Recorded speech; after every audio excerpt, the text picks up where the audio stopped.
मसीह में मेरे प्यारे भाइयों एवं बहनों, आप सबों को मसीह यीशु के नाम से स्वागत करता हूँ।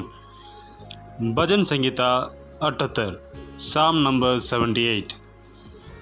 हे मेरे लोगों, मेरे शिक्षा सुनो, मेरे वचनों की ओर कान लगाओ। मैं अपना मुंह नीति वचन कहने के लिए खोलूँगा। मैं प्राचीन काल की गुप्त बातें कहूँगा, जिन बातें को हमने सुना और जान लिया और हमारे बाप दादों ने हमसे वर्णन किया है। उन्हें हम उनकी संतान से गुप्त ना रखेंगे, परंतु होनहार पीढ़ी के लोगों से यहोवा का गुणानुवाद और उसकी सामर्थ और आश्चर्य कर्मों का वर्णन करेंगे। उसने तो याकूब में एक चेतावनी ठहराई और इस्राएल में एक व्यवस्था चलाई, जिसके विषय उसने हमारे पितरों को आज्ञा दी कि तुम उन्हें अपने अपने लड़के बालों को बताना कि आने वाली पीढ़ी के लोग, अर्थात जो लड़के बाले उत्पन्न होने वाले हैं, वे इन्हें जाने और अपने अपने लड़के बालों से इनका बखान करने में उदन हो, जिससे वे परमेश्वर का भरोसा रखे और परमेश्वर के बड़े कामों को बोल ना जाए, परंतु उसकी आज्ञाओं का पालन करते रहे और अपने पितरों के समान ना हो, क्योंकि उस पीढ़ी के लोग तो हठील और जंजालू थे और उन्होंने अपना मन स्थिर ना किया था और ना उनकी आत्मा परमेश्वर की ओर सच्ची रही। एप्रामियों ने तो शास्त्रदारी और धनुधारी होने पर भी युद्ध के समय पीठ दिखा दी। उन्होंने परमेश्वर की वाचा पूरी नहीं की और उसकी व्यवस्था पर चलने से इनकार किया। उन्होंने उसके बड़े कामों को और जो आश्चर्य कर्मों उसने उनके सामने किए थे उनको बुला दिया। उसने तो उनके बाप दादों के सम्मुख मिस्र देश के सेहोन के मैदान में अद्भुत काम किए थे। उसने समुद्र को दो भाग करके उन्हों पार कर दिया और जल को टेर की नाई खड़ा कर दिया। और उसने दिन को तो बादल के खंभे से और रात भर अग्नि के प्रकाश के द्वारा उनकी अगुवाई की। वह जंगल में चट्टानों फाड़कर उनको मानो गहरे जलशायों से मनमाने पिलाता था। उसने चट्टान से भी दरारें निकाली और नदियों का सा जल बहाया, तो भी वे फिर उसके विरुद्ध अधिक पाप करते गए और निर्जल देश में परम प्रधान के विरुद्ध उठते रहे और अपनी चाह के अनुसार भोजन मांगकर मन ही मन परमेश्वर की परीक्षा की।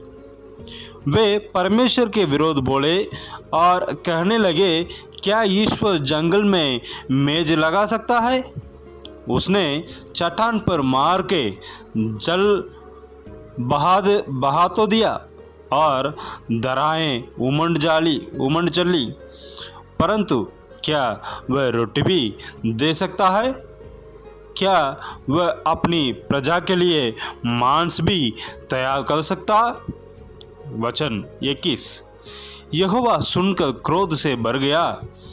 तब याकूब के बीच आग लगी और इस्राएल के विरुद्ध क्रोध भड़का, इसलिए कि उन्होंने परमेश्वर पर विश्वास नहीं रखा था, ना उसकी उद्धार करने की शक्ति पर भरोसा किया।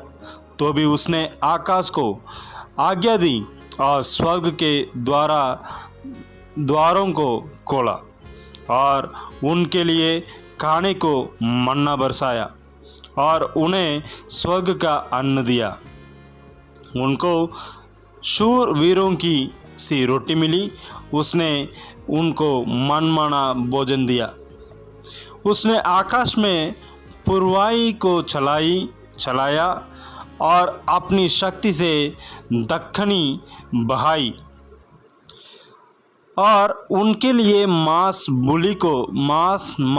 धूलि किनाई बहुत बरसाया और समुद्र के बालू के समान अनागिनित पक्षी भेजे और उनकी छावनी के बीच में उनके निवासों के चारों ओर गिराए और वे खाकर अति तृप्त हुए और उसने उनकी कामना पूरी की।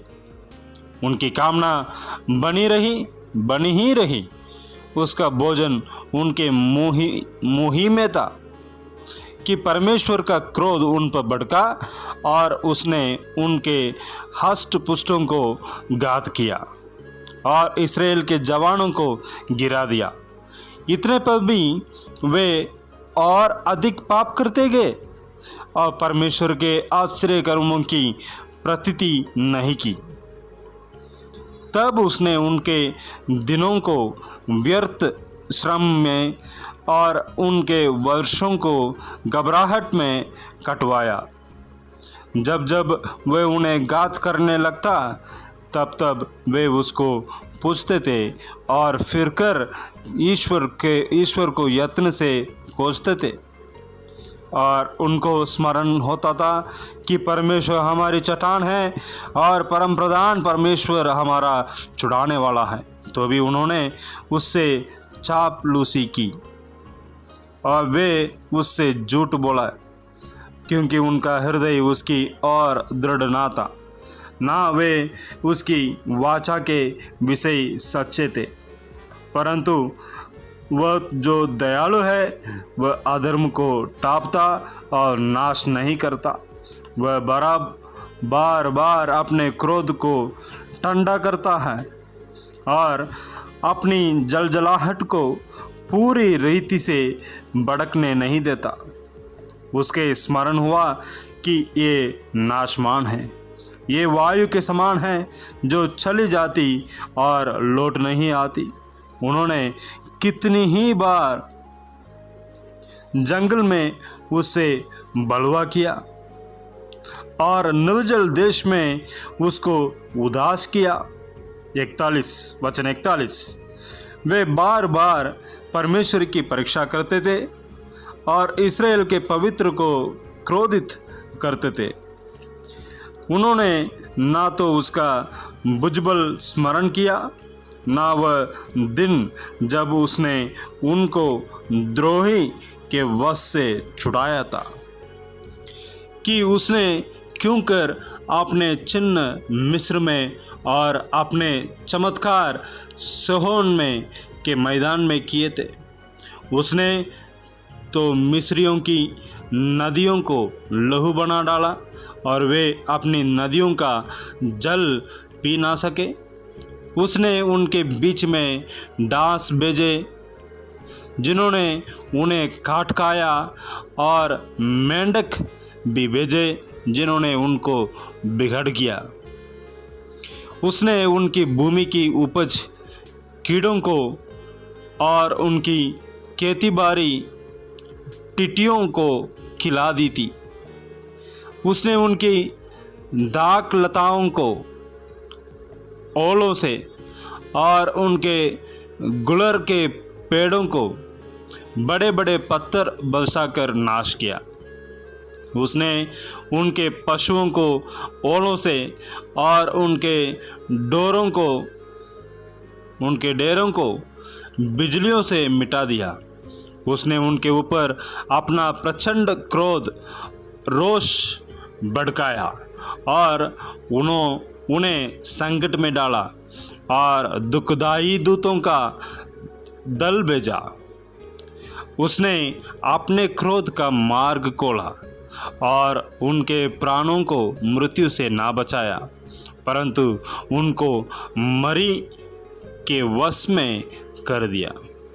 उसने मिस्र के सब पहिलौठों का मारा जो हाम के डेरों में पेरूस के पहले फल थे, परंतु अपनी प्रजा को भेड़ बकरियों की नाई प्रस्थान कराया और जंगल में उनके अगुवाई पशुओं के झुंड की सीखी।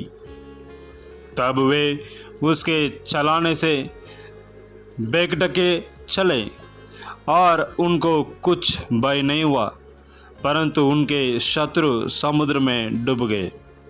और उसने उनको अपने पवित्र देश के सिवाने तक, इसी पहाड़ी देश में पहुंचाया जो उसने अपने दाहिने हाथ से प्राप्त किया था।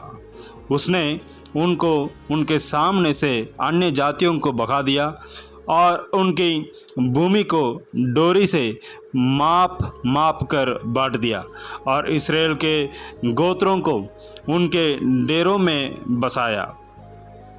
तो भी उन्होंने परमप्रधान परमेश्वर की परीक्षा की और उससे बलवा किया और उसकी चेतावनियों को ना माना और मुड़कर अपने पुरखाओं को किनाई विश्वासघात किया। उन्होंने निकम्मे धनुष की नाई धोखा दिया, क्योंकि उन्होंने ऊंचे स्थान बनाकर उसको रिस दिलाया और खुदी हुई मूर्तियों के द्वारा उसमें जलन उपजाई। परमेश्वर सुनकर रोष से भर गया और उसने इस्राएल को बिल्कुल तज दिया। उसने सिलों के निवास अर्थात उस तंबू को जो उसने मनुष्यों के बीच खड़ा किया था त्याग दिया और अपनी सामर्थ को बंधुआई में जाने दिया और अपनी शोभा को द्रोही के वश में कर दिया। उसने अपनी प्रजा को तलवार से मरवा दिया और अपने निज बाग के लोहों पर रोष से भर गया। उनके जवान आग से भस्म हुए और उनकी कुमारियों के विवाह के गति ना गया है। उनके याजक तलवार से मारे गए और उनकी विधवाएं रोने ना पाए।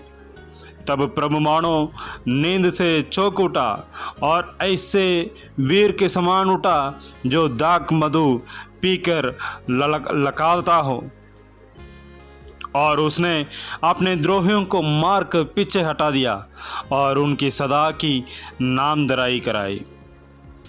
फिर उसने यूसुफ के तंबू को तज दिया और ये प्रेम के गोत्र को ना चुना, परंतु यहूदा ही के गोत्र को और अपने प्रिय सियोन पर्वत को चुन लिया। उसने अपने पवित्र स्थान को बहुत ऊंचा बना दिया और पृथ्वी के समान स्थिर बनाया, जिसकी नींव उसने सदा के लिए डाली है। फिर उसने अपने दास दाऊद को चुनकर भेड़शालाओं में से ले आया। वह उसको बच्चे वाली भेड़ों के पीछे पीछे करने से ले आया कि उसकी प्रजा याकूब की अर्थात उसकी निज बाग इस्राएल की चरवाही करे। तब उसने खरे मन से उनकी चरवाही की और अपने हाथ की कुशलता से उनकी अगुवाई की। God bless you.